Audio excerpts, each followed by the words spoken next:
Okay. तो स्वागत है आपका इस वीडियो में हम लोग आर पास के बारे में बात करेंगे। आर पास का बेसिकली मतलब होता है रिवर्स पार्किंग असिस्ट सिस्टम। ये एक फ़ीचर होता है गाड़ी में जिससे कि ड्राइवर को अलर्ट किया जाता है रिवर्स पार्किंग के टाइम में कि कोई ऑब्जेक्ट्स अगर आपकी गाड़ी टकरा रही हो तो ड्राइवर को ये अलर्ट करता है। अब इस सिस्टम के कंपोनेंट्स के बारे में बात करते हैं। तो ड्राइवर जब गाड़ी रिवर्स करता है तो पीछे किसी ऑब्जेक्ट से अगर गाड़ी टकरा रही है तो इसको अलर्ट करने के लिए बेसिकली सेंसर के रूप में यहाँ पे सेंसर्स लगे होते हैं गाड़ी के पीछे में, जो मैं अभी आपको आगे दिखाऊंगा। तो बात करते हैं इसके सेंसर्स के बारे में। तो ये बेसिकली सेंसर्स जो आप यहाँ पे देख रहे हैं यही सब हमारे सेंसर्स हैं। इसमें से एक सेंसर जो होता है मास्टर सेंसर होता है और बाकी जितने भी सेंसर्स हैं ये स्लेव सेंसर्स होते हैं। डिपेंडिंग अपॉन द विड्थ, अगर गाड़ी ज़्यादा चौड़ा है तो एक मास्टर सेंसर होंगे और हो सकता है कि 3 स्लेव सेंसर्स होंगे। अभी मैं छोटी गाड़ी की बात कर रहा हूँ, इसलिए हमारे पास यहाँ पे एक मास्टर सेंसर है और 2 स्लेव सेंसर्स हैं। अभी ये मास्टर सेंसर और स्लेव सेंसर क्या करते हैं? ये मास्टर सेंसर और स्लेव सेंसर अल्ट्रासोनिक या आप कह सकते हैं अल्ट्रासोनिक साउंड वेव्स के प्रिंसिपल्स पे काम करते हैं और ये डिटेक्ट करते हैं कि कोई ऑब्जेक्ट गाड़ी के पीछे है तो नहीं और टकरा तो नहीं रही है रिवर्स पार्किंग के दौरान। ओके, जैसा आप यहाँ पे फ़ोटो में भी देख सकते हैं, ये फ़ोटो में जब ये गाड़ी रिवर्स होता है तो अलग अलग रेंज पे ये ऑब्जेक्ट को डिटेक्ट करती है। तो इनका रेंज क्या है? इनका डिफाइंड रेंज है 1.8 मीटर, फिर 1.2 मीटर, फिर 0.7 मीटर। मतलब जब आपकी गाड़ी किसी ऑब्जेक्ट से 1.8 मीटर से ज़्यादा दूर रहती है तो किसी तरह का अलर्ट आपको नहीं दिया जाता है आर पास के द्वारा। जब आप 1.8 मीटर से अंदर चले जाते हैं तो आपको अलर्ट नंबर 1 पहला अलर्ट दिया जाता है बीप के द्वारा। फिर जब आप और नज़दीक जाते हैं और रिवर्स करते हैं और आप 1.2 मीटर से अंदर चले जाते हैं तो इसी बीप की फ्रीक्वेंसी और बढ़ जाती है, वो हो जाता है अलर्ट नंबर 2। और जब आप और रिवर्स करके किसी ऑब्जेक्ट से 0.7 मीटर से कम नज़दीक वाले रेंज में पहुंच जाते हैं तो ये कंटिन्यूस बीप में बदल जाता है, जिससे ड्राइवर समझ जाता है कि मैं किसी ऑब्जेक्ट से अब सटने वाला हूँ या हमारी गाड़ी किसी ऑब्जेक्ट से रिवर्स में सट रही है। तो इस रेंज के मदद से वो अलर्ट करता है। अलग अलग रेंज पे अलग अलग बीप्स हैं। ओके, अब इसको गाड़ी में हम लोग फिजिकली देखेंगे कि गाड़ी में ये कहाँ लगा रहता है। तो गाड़ी में अगर आप ये देखेंगे तो रिवर्स बम्पर में लगे होते हैं। ठीक है, एक आप यहाँ पे देख सकते हैं, एक आप यहाँ पे देख सकते हैं, एक आप यहाँ पे देख सकते हैं। इनमें से एक मास्टर सेंसर है और बाकी 2 स्लेव सेंसर्स हैं। अब हम इनकी वायरिंग और डायग्नोसिस पार्ट पे मूव करते हैं। ओके, तो इस पार्ट में हम लोग देखेंगे कि अगर आपके गाड़ी में आर पास को लेके अगर कोई प्रॉब्लम आता है तो ड्राइवर को या आपको कैसे पता चलेगा कि प्रॉब्लम आर पास से है। तो उसका सबसे बड़ी बात यह है कि आप जब गाड़ी को स्टार्ट करेंगे, गाड़ी को स्टार्ट मैंने किया है, गाड़ी को स्टार्ट करने के बाद आर पास हमारा बेसिकली तब एक्टिवेट होता है जब हम गाड़ी में रिवर्स गियर इस्तेमाल करते हैं। तो गाड़ी को स्टार्ट करने के बाद जब आप रिवर्स गियर डालेंगे तो रिवर्स गियर डालने के बाद आपको बजर का आवाज़ आ रहा है। ये 3 सेकंड का जो आवाज़ आ रहा है, मैं फिर से एक बार आपको आवाज़ सुनाता हूँ।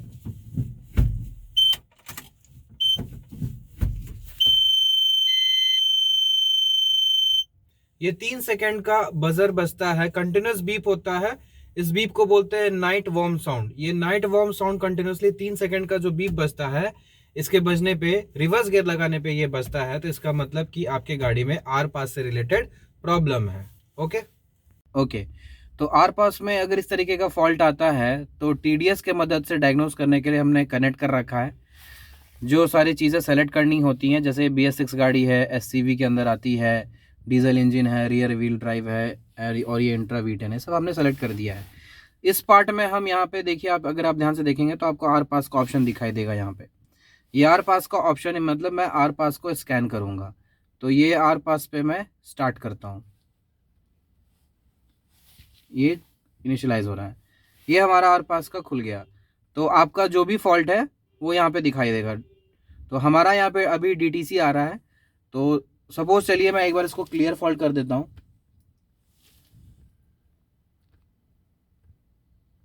अब रीड DTC करते हैं फ्रेश।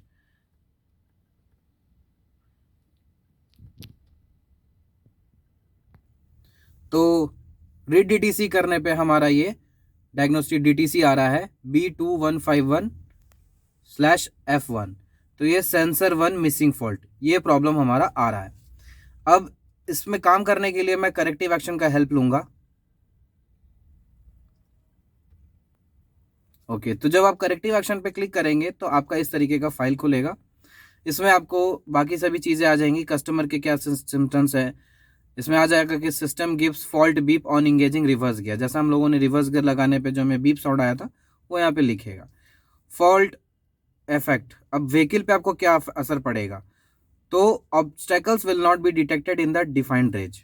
जो रिवर्स आर पास का जो बेसिकली काम है कि रिवर्स करने पे पीछे अगर कोई ऑब्जेक्ट आ जाती है जिससे गाड़ी सट सकती है उसको डिटेक्ट करना, तो ये काम हमारा अब नहीं कर पाएगा।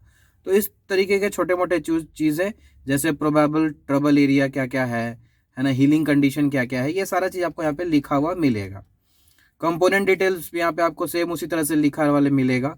This sensor is fitted on the vehicle rear bumper, ये पीछे के बम्पर पे फिटेड रहता है और ये अल्ट्रासोनिक सिग्नल पे काम करता है। अब आते हैं प्रिलिमिनरी चेक्स, इसमें आपको वोल्टेज, बैटरी का वोल्टेज चेक करने के लिए बोलेगा, सेंसर का पिंस वगैरह चेक करने के लिए बोलेगा, कहीं बेंड है या कहीं डैमेज है या कहीं से तार वार कटा हुआ है, तो ये सारी चीज़ें चेक करने के लिए बोलेगा। और आपको ये सारे ट्रबल शूटिंग परफॉर्म करने हैं जिससे कि आप डायग्नोस कर पाएंगे कि हमारा प्रॉब्लम किस पार्ट से है। ओके, इसमें आगे बढ़ेंगे तो आप सिमेटिक डायग्राम भी आप देख सकते हैं। सर्किट का जो सिमेटिक डायग्राम्स है वो आपको देखने को मिलेगा। तो जैसा मैंने आपको बताया कि आर पास में मास्टर सेंसर्स होते हैं और स्लेव सेंसर्स होते हैं। मास्टर सेंसर स्लेव सेंसर से लाइन वाइज कनेक्टेड होते हैं। लीन बस के कनेक्शन के माध्यम से स्लेव सारे स्लेव जुड़े होते हैं और ये हमारा यहाँ पे इस तरीके का सर्किट लेआउट बनाया हुआ है समझाने के लिए। उसके बाद अगर हम पिन डिटेल की बात करें तो मास्टर सेंसर में कितने पिन्स होंगे और स्लेव सेंसर में कितने पिन होंगे वो यहाँ पे बनाया हुआ है। मैं एक सर्किट डायग्राम की मदद से आपको मास्टर सेंसर और स्लेव सेंसर और लास्ट वाला स्लेव सेंसर का डायग्राम दिखा के पिन डिटेल एक्सप्लेन करूँगा। अभी के लिए मैं ये डिटेल यहाँ से भी नोट कर ले रहा हूँ क्योंकि ये डिटेल मुझे चेक करने में हेल्प करेगा। जैसे यहाँ पे पिन नंबर 1 है तो इग्निशन में 12 वोल्ट आना चाहिए। कैन हाई और कैन लो के वोल्टेजेस मुझे चेक करने हैं, दोनों को जोड़ के 5 वोल्टेज के बराबर आना चाहिए। ये ग्राउंड का पिन है तो इसमें प्रॉपर ग्राउंडिंग मिल रहा है कि नहीं मिल रहा है, ये सभी चीज़ें मैं चेक करूँगा। स्लेव सेंसर में लीन आउट और लीन इन का कनेक्शंस होते हैं, तो लीन आउट निकल के जहाँ जा रहा है और दूसरे सेंसर पे जो लीन इन हो रहा है, दोनों के बीच का कंटिन्यूटी भी मैं चेक करूँगा कि हो सकता है कि लीन वाला भी तार हो सकता है कि बीच से डैमेज हो, तो वो डिटेक्ट हो जाएगा। तो ये सारे डेटा का ज़रूरत पड़ेगा हमें डायग्नोसिस के टाइम पे। ओके, सो बढ़ते हैं अब हम लोग डायग्नोसिस के पार्ट में। ओके, तो आर पास का डायग्नोसिस समझने से पहले हम लोग इसके सर्किट को समझेंगे। तो जैसा मैंने बताया था कि आर पास में एक मास्टर सेंसर होता है और 2 स्लेव सेंसर लगे होते हैं। तो सबसे पहले हमें ये समझना है कि मास्टर सेंसर और दोनों स्लेव सेंसर, इन तीनों को काम करने के लिए इग्निशन की ज़रूरत होती है, मतलब लाइन चाहिए। तो एक इग्निशन का लाइन आता है 12 वोल्टेज का और वो तीनों में जाता है। उसके साथ ही इग्निशन के साथ तीनों को ग्राउंड भी चाहिए, तो तीनों से एक एक पॉइंट ग्राउंड का निकलता है। तो आपको पहला चेक हो जाना है कि मास्टर, स्लेव और स्लेव तीनों में एक इग्निशन का लाइन और एक ग्राउंड का लाइन रहेगा। जैसे आप इसमें देखेंगे तो 1 नंबर में, 3 नंबर में और 3 नंबर में इग्निशन का लाइन है और मास्टर के 6 नंबर में, दोनों स्लेव के 4 नंबर में ग्राउंड का लाइन है। तो ये आपको चेक भी कर लेना है। उसके साथ ही जो मास्टर सेंसर होता है, इसमें जो भी इंफॉर्मेशन होता है वो कैन कम्युनिकेशन के द्वारा आगे भेजा जाता है। तो इसमें 4 नंबर और 5 नंबर में कैन हाई और कैन लो के तार होंगे। पहचानने के लिए येलो कलर और ग्रीन कलर के होंगे, हम उससे पहचान सकते हैं। तो 4 नंबर और 5 नंबर में कैन हाई और कैन लो के तार आपको देखने को मिलेंगे। उसके बाद ये मास्टर सेंसर स्लेव सेंसर से और पहला slave sensor second slave sensor से लीन बस के कम्युनिकेशन द्वारा कनेक्टेड होता है, लीन बस से। तो लीन बस का सेटअप ऐसा होता है कि यहाँ से स्टार्ट हो रहा है, तो यहाँ से लीन आउट हो रहा है, यहाँ से ये तार निकल रहा है, इसलिए इस पॉइंट को लीन आउट बोलते हैं। तो मास्टर के 3 नंबर वाले पिन से लीन आउट का पिन आपको मिलेगा, जो कि दूसरे के पहले वाले के लीन 1 नंबर पे लीन इन होगा। उसी तरह से स्लेव सेंसर 1 से लीन का बस निकलेगा, यानी लीन आउट हो रहा है 2 नंबर से, और वो स्लेव नंबर 2 के पिन नंबर 1 पे लीन इन होगा। ओके, तो अगर अब पिन्स की बात की जाए या तार की बात की जाए जिससे कि हम पहचान सकें कि मास्टर कौन सा है, पहला वाला स्लेव कौन सा है और लास्ट वाला स्लेव सेंसर कौन सा है, उसका सिंपल सा तरीका आप देख रहे हैं कि मास्टर वाले सेंसर पे आपको 6 पिन मिलेंगे। तो अगर हम यहाँ पे देखेंगे तो हमारा यहाँ पे 3 सेंसर रखा है, एक मास्टर है और 2 स्लेव है। अब इसमें से पहचानने का सिंपल तरीका है कि मास्टर में हमारे 6 पिन होंगे। तो अगर मैं इसमें देखूं तो ये वाला जो सेंसर है इसमें 6 पिन या 6 तार आपको दिखाई दे रहे हैं। तो ये मास्टर है और आपको दिख रहा होगा कि इसमें एक ग्रीन और एक येलो है, ये दोनों कैन हाई और कैन लो के तार हैं। तो ये वाला जो हमारा सेंसर है ये मास्टर सेंसर है। उसके बाद आपको फिगर में दिख रहा है कि जो पहला स्लेव सेंसर होगा उसमें 4 तार होगा, 1 2 3 4, मतलब स्लेव सेंसर 1 वाले में 4 तार होना चाहिए। तो अगर मैं इन दोनों में देखूं तो इसमें और इसमें 4 तार आपको दिखेगा, है ना, इसमें 4 तार है। तो इसमें 4 तार है, इसका मतलब ये स्लेव सेंसर 1 है। और लास्ट वाले सेंसर की अगर बात करें यानी स्लेव सेंसर 2, तो इसमें 3 तार होंगे, पिन 4 होंगे। तो 3 तार का अगर है तो वो हमारा लास्ट स्लेव सेंसर है, यानी कि ये वाला, ये हमारा लास्ट स्लेव सेंसर है, इसमें 3 तार है। ठीक है, इसमें पिन हमेशा 4 रहेगा। एक पिन इसलिए खाली रहता है कि कल के दिन या किसी जैसे बड़ी गाड़ियों में एक और स्लेव सेंसर ऐड होगा तो वो इस पिन से कनेक्ट हो जाएगा लीन बस के माध्यम से। ओके, तो इस तरीके से हम मास्टर सेंसर और स्लेव सेंसर को पहचान सकते हैं। और अब हम इसी तरीके से इसको डायग्नोस करेंगे। जैसे इग्निशन में 12 वोल्टेज का लाइन आ रहा है, तो हम इग्निशन में मैंने लिख रखा है जितने भी इग्निशन वाले पॉइंट है उसमें 12 वोल्ट मैं चेक करूँगा। उसके बाद आप मास्टर में देखेंगे, मास्टर में हमारा कैन हाई और कैन लो का तार है। तो कैन हाई और कैन लो का तार को हम ऐड करेंगे दोनों का वोल्टेज निकाल के, तो 5 वोल्ट के बराबर आना चाहिए, ये हम चेक करेंगे। उसके बाद जितने भी सेंसर्स हैं सब में ग्राउंड का पिन है। जैसे मास्टर में 6 नंबर, स्लेव में 4 नंबर, स्लेव में 4 नंबर, सबका ग्राउंड में 0 वोल्ट आना चाहिए और बॉडी अर्थिंग आना चाहिए। तो हम जितने भी ग्राउंड है उसमें 0 वोल्ट चेक करेंगे और बॉडी अर्थिंग भी चेक करेंगे। अब लास्ट है हमारा लीन बस का कनेक्शन, यानी अगर आप देखेंगे तो ये 3 नंबर का जो तार है, यहाँ से जो तार निकल रहा है वो इस 1 नंबर पे जा रहा है। तो मैं 3 नंबर से 1 नंबर के बीच का कंटिन्यूटी, उसी तरह से 2 नंबर से 1 नंबर के बीच का कंटिन्यूटी चेक करूँगा। तो इससे हमारा क्लियर हो जाएगा कि हमारा लीन बस भी ओके है, कहीं से बीच में कोई वायर डैमेज नहीं है। तो स्टार्ट करते हैं डायग्नोसिस। ओके, तो डायग्नोसिस करने के लिए सबसे पहले हम डायग्नोस करेंगे कि हमारे तीनों सेंसर के कपलर पे इग्निशन का लाइन और ग्राउंड का लाइन प्रॉपर मिल रहा है या नहीं मिल रहा है। तो उसके लिए सबसे पहले हमें गाड़ी को ऑन करना है। हमने अपने गाड़ी का इग्निशन स्विच ऑन कर दिया है और गाड़ी को रिवर्स गियर में डालना है। तो हमने अपने गाड़ी को रिवर्स गियर में डाल दिया है, अभी हमारा गाड़ी रिवर्स गियर में इंगेज्ड है हमारा। अब सबसे पहले चूँकि रेंज 12 वोल्टेज का है, बैटरी इग्निशन लाइन जो है 12 वोल्टेज का है, तो मैं मल्टीमीटर को 20 पे सेट कर देता हूँ। ये मल्टीमीटर को मैंने 20 पे सेट कर दिया। और चूँकि डीसी लाइन है इसलिए लाल वाले तार को वोल्ट ओम पे और ब्लैक वाले तार को कॉमन पे लगा दिया है। इसमें से अब एक प्रोब मैं बॉडी अर्थ या ग्राउंड से सटा देता हूँ। अब मैं पिन के मदद से, जैसा आपको पता है कि हर एक सेंसर के कपलर के पिन नंबर 1 में इग्निशन का लाइन आ रहा है। तो जैसे ये मेरा कपलर है, इसमें ये 1 है, ठीक है, यहाँ पे लिखा हुआ भी है 1 2 3, फिर नीचे वाला लाइन 4 5 6 है। तो मैं 1 वाले नंबर पे, ये 1 वाले पे लाइन लगाऊंगा ऐसे। तो अगर आप मल्टीमीटर पे देखेंगे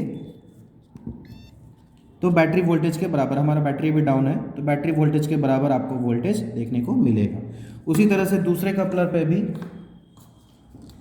ये हमारा सपोज लास्ट स्लेव सेंसर का कपलर है, तो इसके भी 1 नंबर वाले पिन पे, यानी ये 1 नंबर है, इस 1 नंबर वाले पिन पे अगर मैं देखूंगा तो आपको बैटरी वोल्टेज देखने को मिलेगा। ठीक है, उसी तरह से दूसरे स्लेव सेंसर का भी मैं चेक करूंगा। 1 नंबर पिन, ये 1 नंबर यहाँ पे है इसका, तो 1 नंबर पे जब मैं सटाऊंगा तो आपका वोल्टेज बैटरी वोल्टेज के बराबर आ रहा है। इसका मतलब कि तीनों कपलर पे इग्निशन का लाइन प्रॉपर आ रहा है। सेकंड, अब हमें ग्राउंड चेक करना है। तो ग्राउंड वाले में मैं बॉडी अर्थिंग के साथ कंटिन्यूटी चेक करूंगा। तो मल्टीमीटर को कंटिन्यूटी पे सेट कर देते हैं। अब सभी में आपको पता है कि जो ग्राउंड वाला लाइन है, ओके, तो स्टार्ट करते हैं मास्टर सेंसर से। मास्टर सेंसर में अगर आप यहाँ फिगर में देखेंगे तो फिगर में ग्राउंड जो है इसका 6 नंबर पे है ना। 6 नंबर का जो तार है वो ग्राउंड में गया है। ठीक है, तो ये हमारा मास्टर सेंसर का कपलर है। इसमें पहले काउंट कर लेते हैं 1 2 3 4 5 6, मतलब ये ब्राउन वाला तार जो है हमारा ग्राउंड है। तो इसके पिन पे अगर मैं चेक करूँगा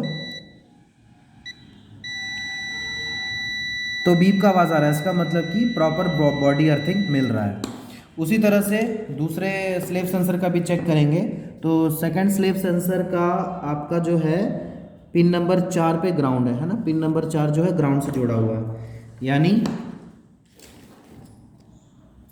इसमें अगर बात करेंगे तो 1 2 3 4, यानी ये ब्राउन वाला जो है ये हमारा 4 नंबर है इसमें भी। तो चेक करेंगे तो बीप का आवाज़ आ रहा है, इसका मतलब कि इसको भी प्रॉपर बॉडी अर्थिंग मिल रहा है। और जो हमारा लास्ट वाला है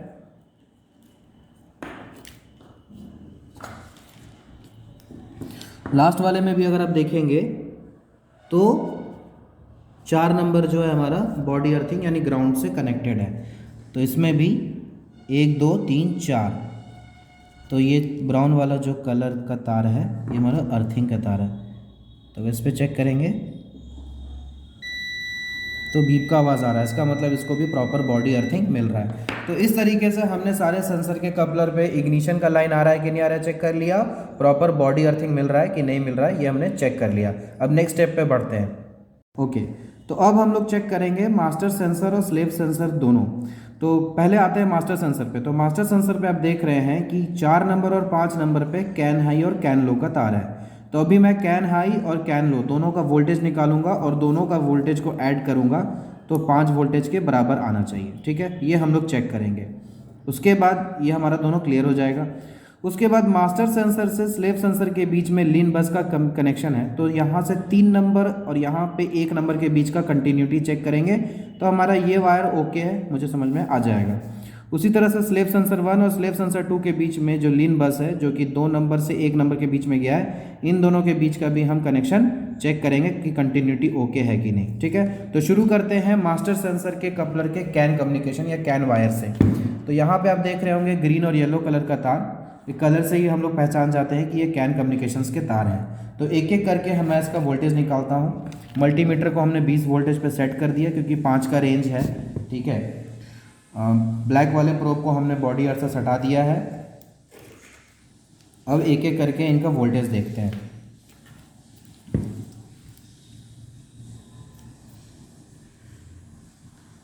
ओके, एक में आ रहा है 2.45, जो लो वाला है उसमें आ रहा है 2 सटाने में थोड़ा दिक्कत हो रहा है। ओके, 2.45। ओके, और दूसरे में आ रहा है यानी कैन हाई में 2.56। तो दोनों को अगर जोड़ेंगे 2.45 और 2.56 करेंगे तो हमारा ये 5 वोल्ट के बराबर आ रहा है, मतलब ये हमारा कैन हाई कैन लो का वायर ओके है। नेक्स्ट आते हैं मास्टर सेंसर के पिन नंबर 3 से स्लेव सेंसर के पिन नंबर 1 के बीच का कंटिन्यूटी यानी लीन बस की कंटिन्यूटी हमें चेक करना है। तो मास्टर सेंसर के कपलर पे पिन नंबर 3 जो है वो है हमारा ये 1, ध्यान से देखेंगे तो 1, ब्राउन वाला 2 और ये 3। तो इस 3 वाले पे हम लगाते हैं, पिन एक लगा दिया हमने। ओके, अब ये जो 3 नंबर पिन है ये स्लेव सेंसर के पिन नंबर 1 पे गया है, सेकंड स्लेव सेंसर के। तो ये हमारा सेकंड स्लेव सेंसर है, इसके ये पिन नंबर 1 पे गया है यानी ये 1 है यहाँ पे जो लगा हुआ है। एंड सेम कलर का भी तार है तो उससे भी हम पहचान लेते हैं कि ये सेम कलर का तार है, तो इससे पता चल जाता है कि ये पिन नंबर 1 है। ओके, तो इसमें भी अगर हम लगा देते हैं। अब हम मल्टीमीटर को कंटिन्यूटी पे सेट कर देते हैं और दोनों के बीच का अगर हम कंटिन्यूटी चेक करेंगे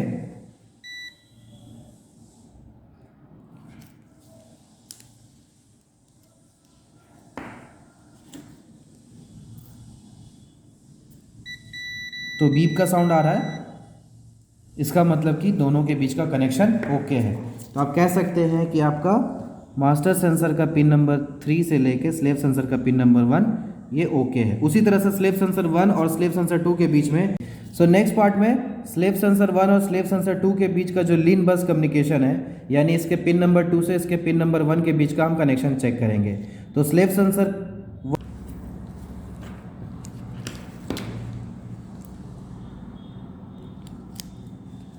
दोनों में मैंने लगा दिया है पिन और अब इसको कंटिन्यूटी चेक, मल्टीमीटर को कंटिन्यूटी पे सेट कर रखा है।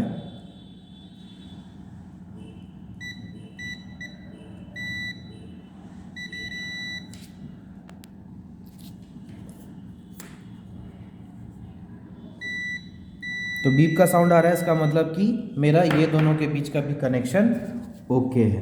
तो इस तरीके से हम लोग हर एक वायर को चेक कर सकते हैं। सो बेसिकली मैं एक बार ओवरव्यू कर देता हूँ। हमने हर एक सेंसर का इग्निशन का लाइन चेक किया, सब में 12 वोल्टेज या बैटरी वोल्टेज के बराबर आ रहा है। हमने हर एक सेंसर का जो है ग्राउंड चेक किया, सब जो है बॉडी अर्थिंग से कंटिन्यूटी ले रहा है और 0 वोल्ट भी आ रहा है। So grounding is okay. Third part is master sensor में जो हमारा कैन हाई और कैन लो का तार है, दोनों का वोल्टेज हमने निकाला, दोनों जोड़ के 5 वोल्ट के बराबर आया। सो हमारा कैन हाई एंड कैन लो भी ओके है।